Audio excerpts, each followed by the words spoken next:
Olá, pessoal!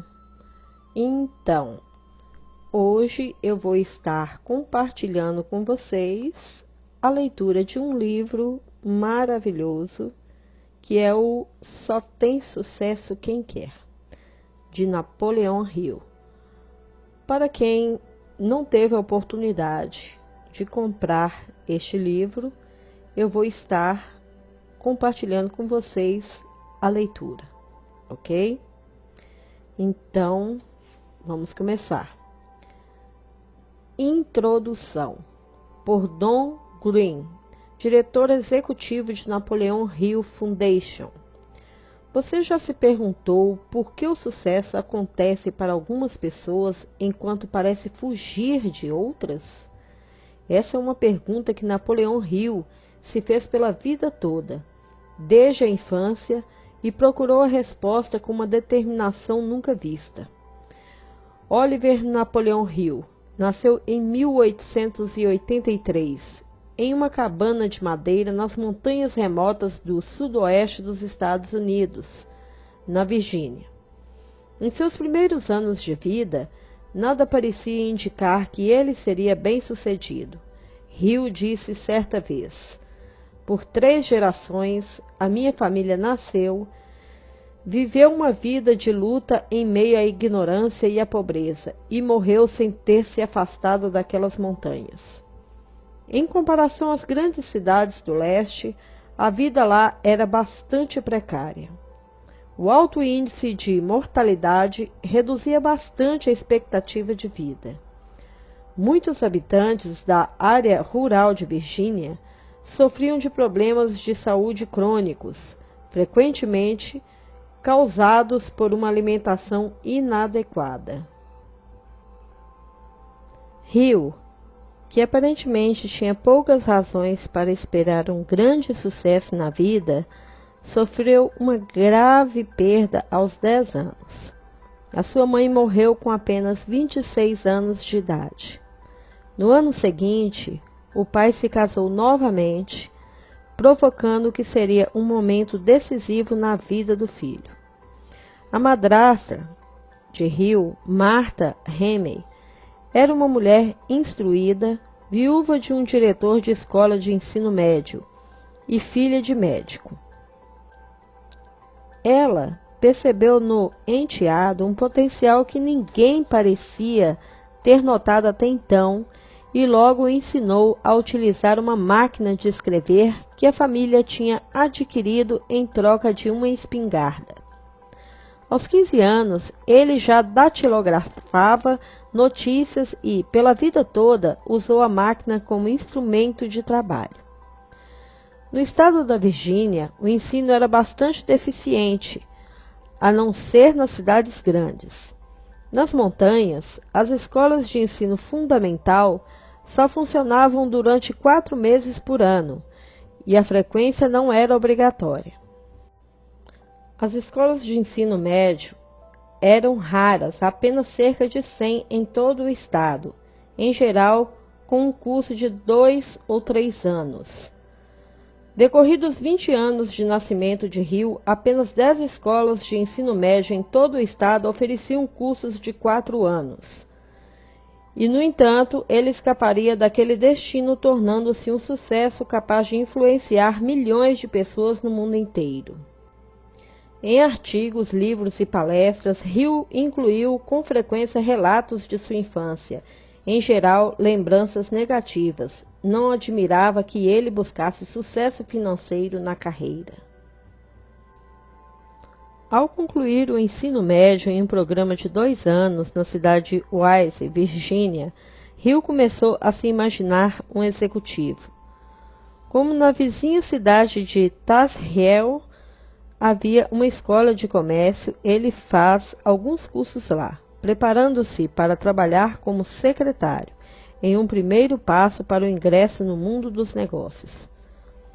Hill solicitou emprego ao general Rufus Ayres, um dos mais bem-sucedidos e ricos empresários daquela região montanhosa do sudoeste da Virgínia, oferecendo-se para um período de experiência no qual pagaria para trabalhar, em vez de receber salário.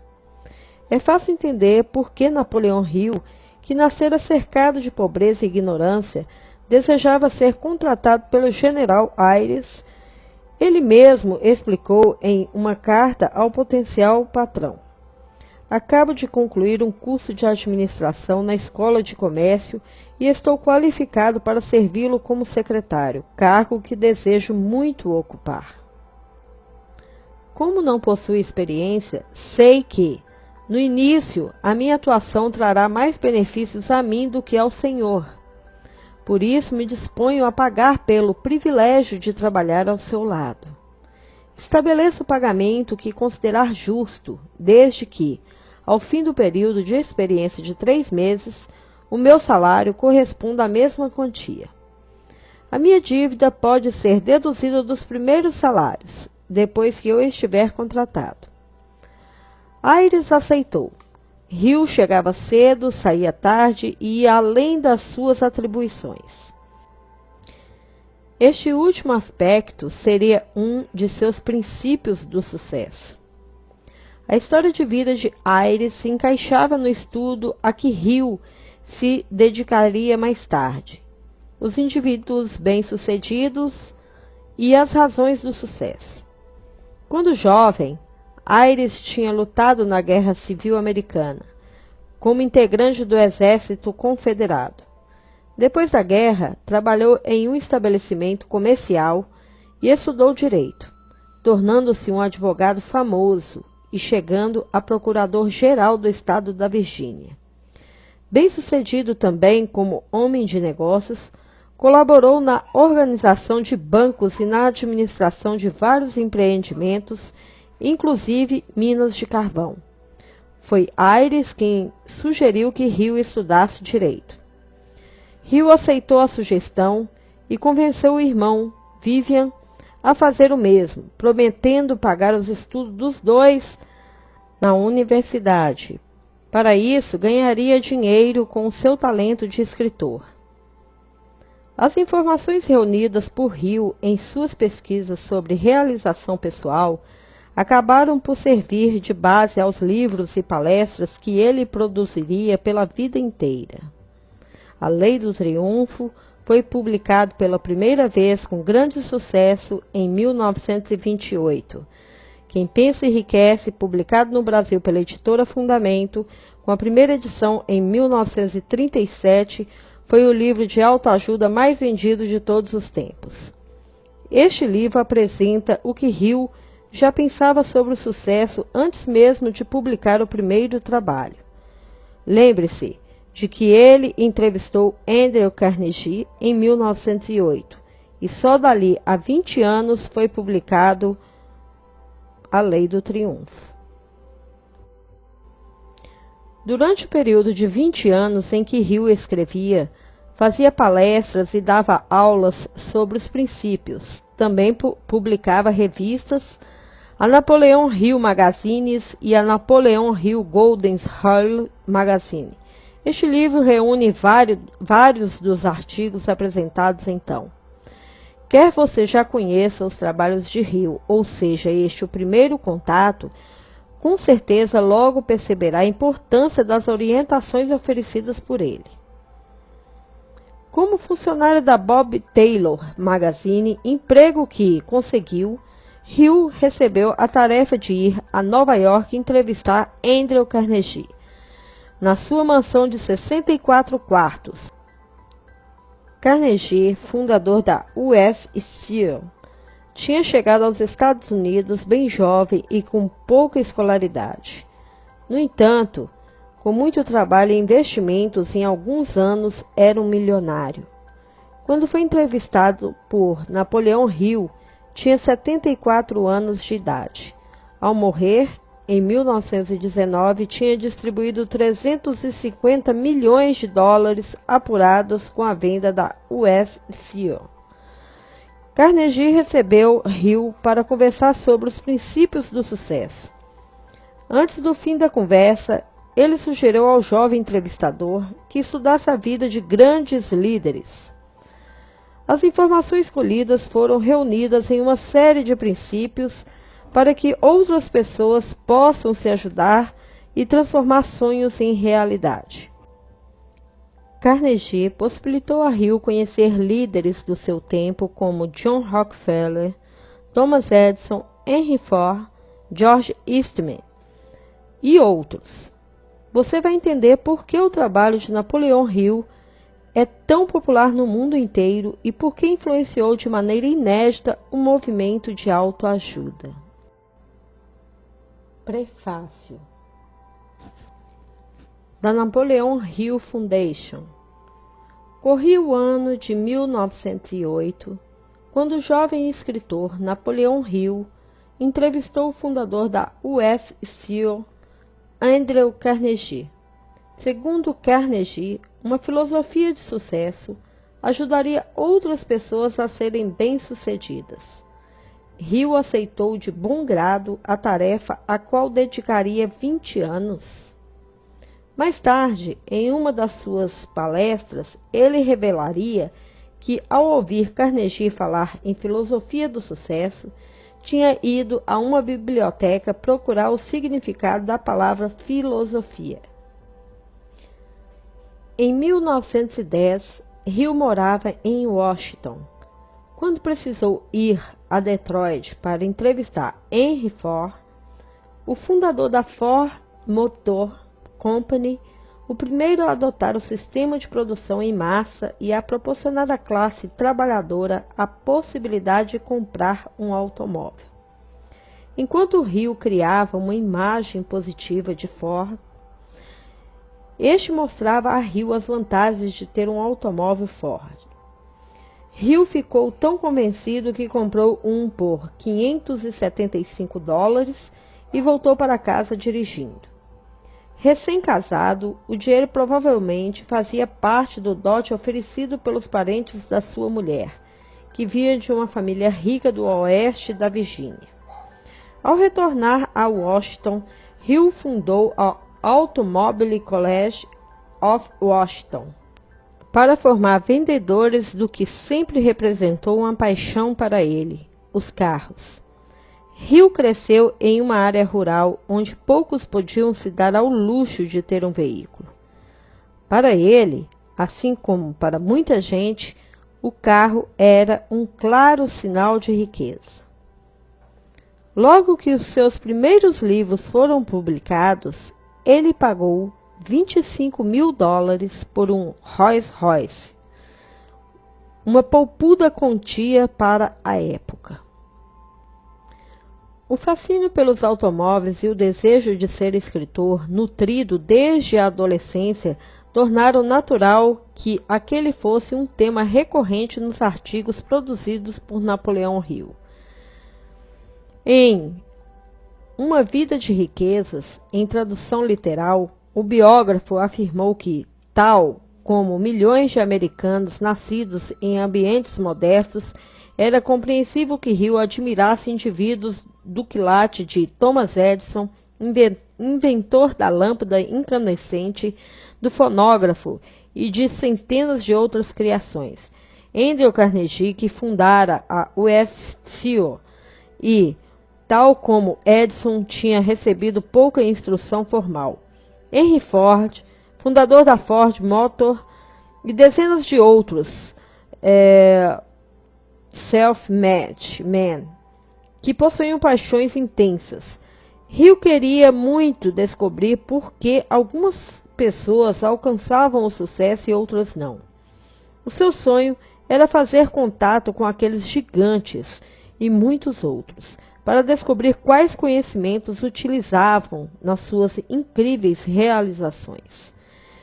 Hill, no entanto, não era um simples admirador como tantos outros. Ele estava determinado a concretizar um sonho, não somente conhecer e impressionar os grandes realizadores da América, mas dedicar a vida a reunir e revelar ao mundo os segredos do sucesso. Napoleon Hill escreveu uma série de 15 artigos sob o título Cartazes na Estrada do Sucesso, em tradução literal. Os textos de O Caminho para o Sucesso foram publicados como saíram da sua velha máquina de escrever.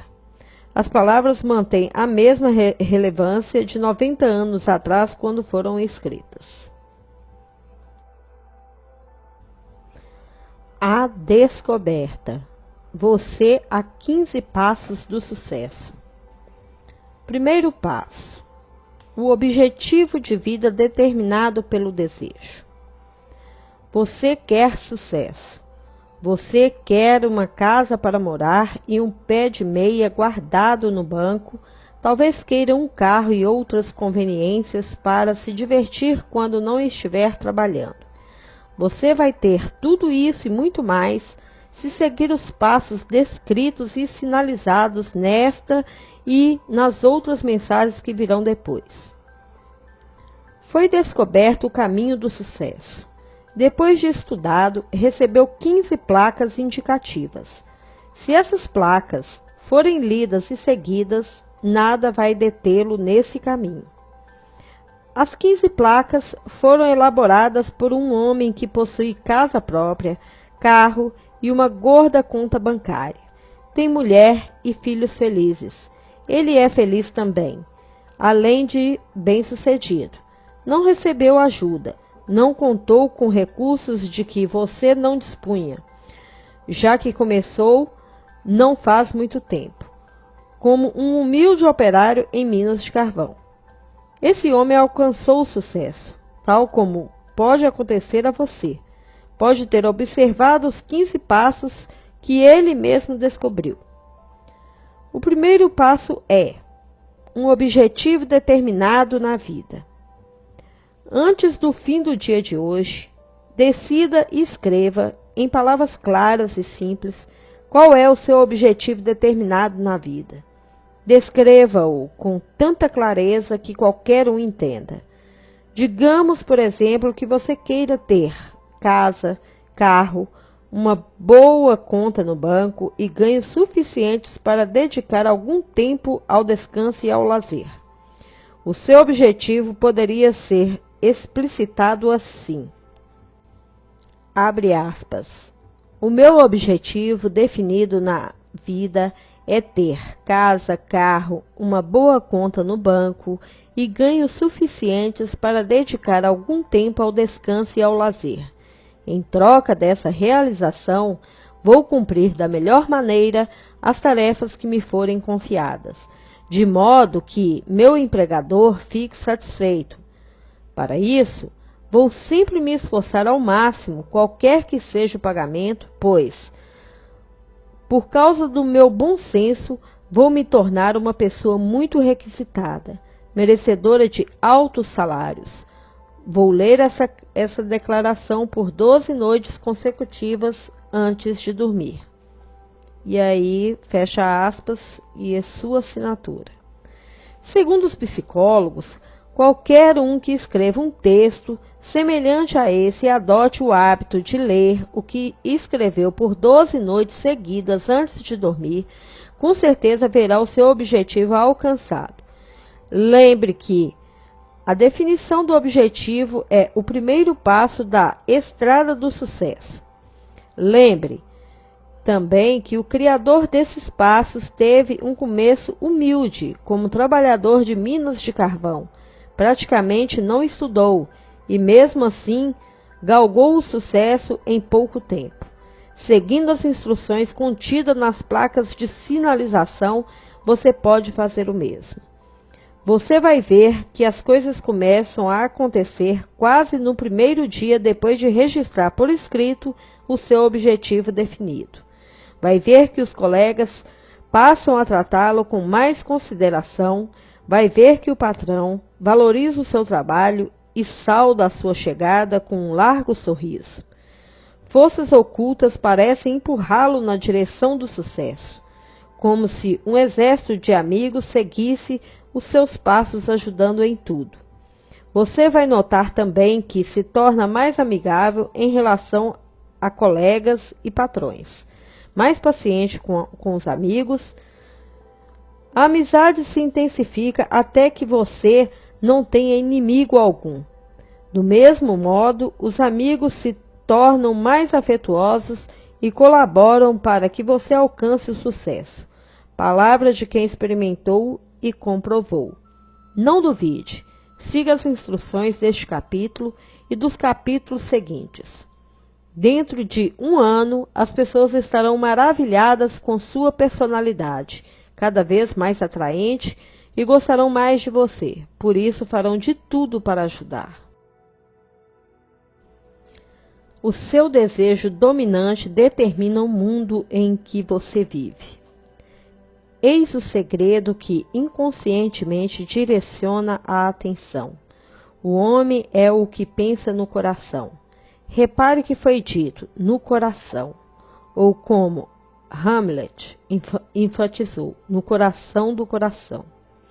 Os escritores hebreus, que na escritura sagrada empregavam a palavra coração como símbolo da natureza emocional do homem, captaram a grande verdade psicológica de que todas as coisas resultam de emoções e sentimentos primários.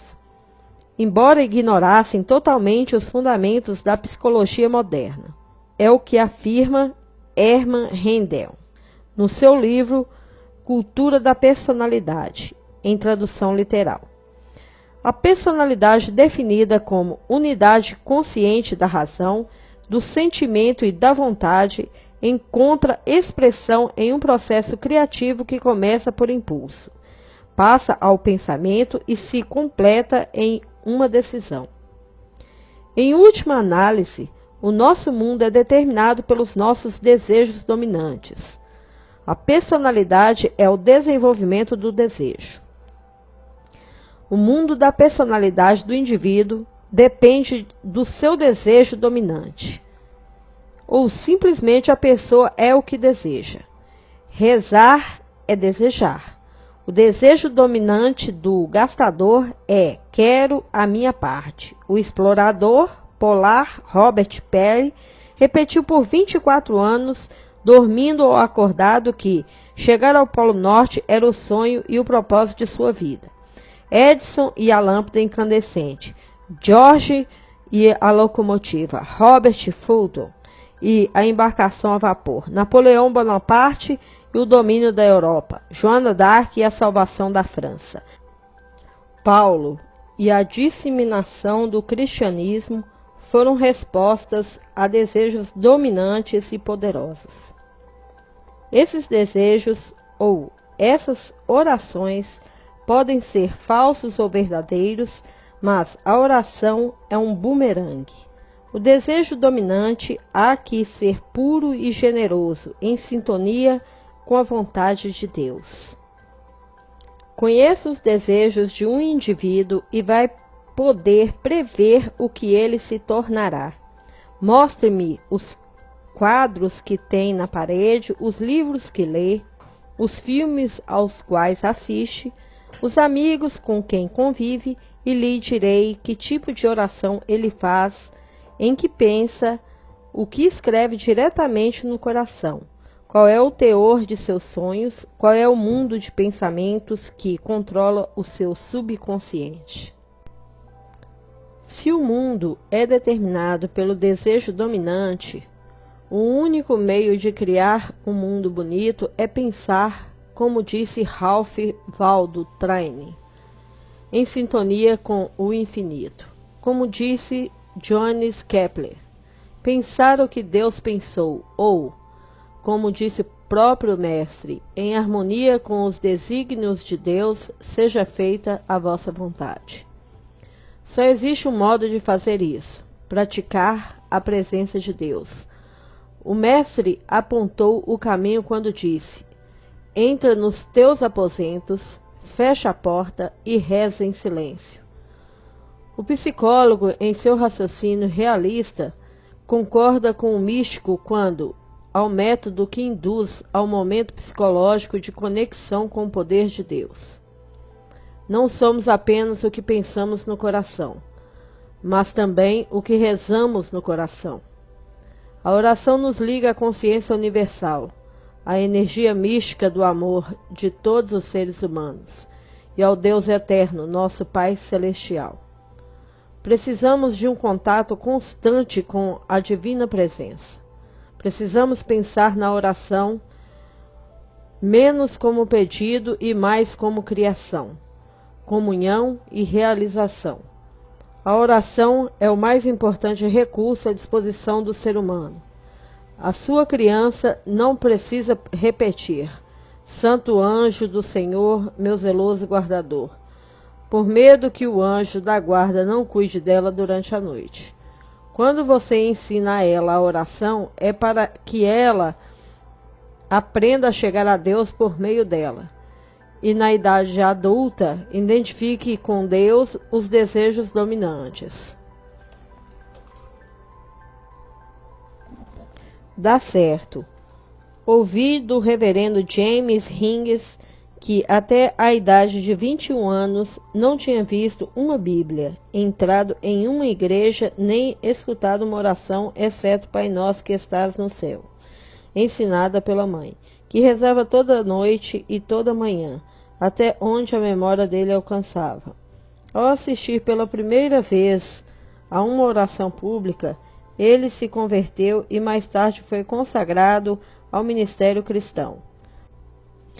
Um aluno da Springfield College relatou: as aulas da Sra. McCollum, a professora que lecionava psicologia aplicada, me mostraram que a religião da minha mãe é científica e isso me impressiona. É inteligente a mãe que ensina um filho a rezar.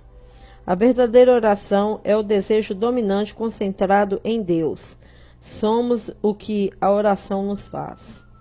A oração é o desejo sincero da alma. Expresso ou não, é o impulso de um fogo oculto que faz o peito estremecer. Exponha a sua oração, não à espera de um milagre de Deus, mas para obter a energia criativa com a qual você vai operar milagres, para a glória e o bem da humanidade. Toda manhã, peça a Deus saúde, felicidade e sucesso na sua tarefa. Avance consciente na energia que recebeu. Acredite na realização. Não se contente com menos.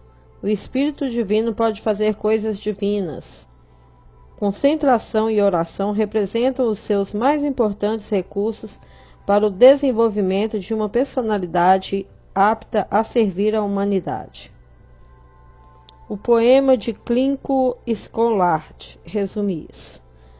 Vamos reservar 1 hora por dia para coisas sagradas, seja quando a alvorada espia pela vidraça da janela, quando a lua brilha como um topázio no céu, ou quando o tordo sopra no ouvido da noite sua melodia triste.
Cerca de 20 anos antes da publicação deste livro, um autor do sul dos Estados Unidos escreveu Memórias de um Negro.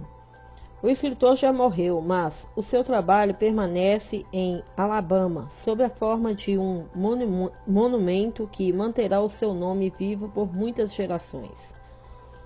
O nome do autor do livro é Booker Washington, e o monumento é o Industrial School, que ele criou para pessoas negras. Lá, os alunos aprendem a honra e a glória do trabalho.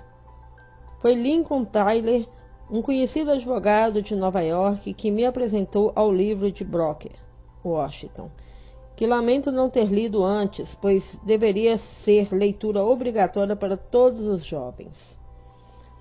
Se passar por momentos de desânimo, vá a uma biblioteca, pegue o livro e leia.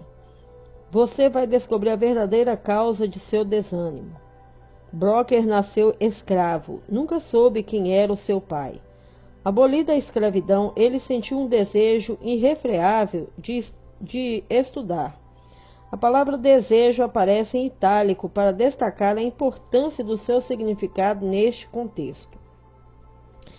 Washington soube de uma escola para negros em Hampton, Virgínia.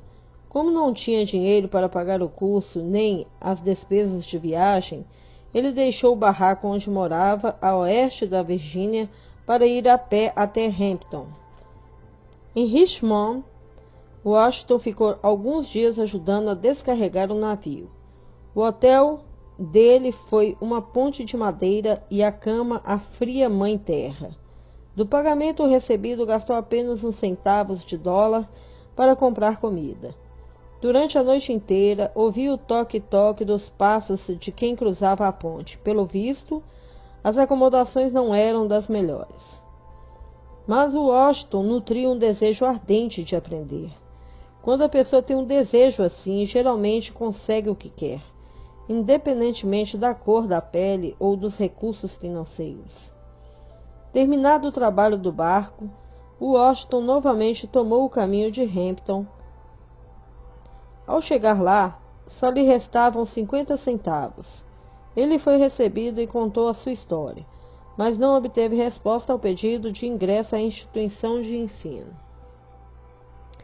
Finalmente, a diretora lhe apresentou um exame de admissão em nada semelhante aos que são aplicados em Harvard, Princeton ou Yale. De todo modo, era um teste. Ela pediu a Washington que limpasse uma sala. Por causa do seu desejo ardente de entrar naquela escola, ele assumiu a tarefa determinado a fazer um bom trabalho. Varreu a sala 4 vezes, em seguida esfregou 4 vezes com um pano cada centímetro do chão. A diretora inspecionou o trabalho, tirou um lenço do bolso e passou em tudo, à procura de um grão de poeira. A busca foi em vão, não havia poeira alguma. Acho que você vai estudar aqui, ela disse. Ao morrer, Brooke Washington havia conquistado um lugar de honra entre reis e magnatas, de quem sempre recebia convites. Ele nunca buscou prestígio nem levantou bandeiras de direitos iguais de natureza social com os brancos. Como orador, encantava as plateias com o seu estilo simples, sem palavras complicadas. Não blefava. Agia sempre com naturalidade. O jeito franco lhe garantiu um lugar no coração do povo da sua nação e dos povos de todas as raças em muitos outros países. Uma lição para quem procura glória e fama em qualquer profissão. Washington ensinou ao seu povo a passar mais tempo aprendendo a assentar tijolos, construir casas e plantar algodão do que estudando literatura ou línguas mortas. Ele compreendeu o real significado da palavra educação. Sabia que o aprendizado acontece de dentro para fora, quando se faz um trabalho útil e se consegue o que é preciso sem interferir nos direitos alheios. Tuskegee, no Alabama, é um lugar de intenso progresso conhecido praticamente no mundo inteiro, em especial graças à escola criada por Washington, cujas instalações por si só constituem uma verdadeira cidade. No seu livro publicado no Brasil sob o título Memórias de um Negro, Brooke Washington faz uma afirmativa que se destacou na minha mente como uma estrela brilhante. Pessoal, eu vou encerrar essa primeira parte, ok? E teremos uma segunda parte, outras partes, para não ficar muito longo o vídeo e não demorar muito a remasterização do vídeo, ok? Um grande abraço e até o próximo vídeo.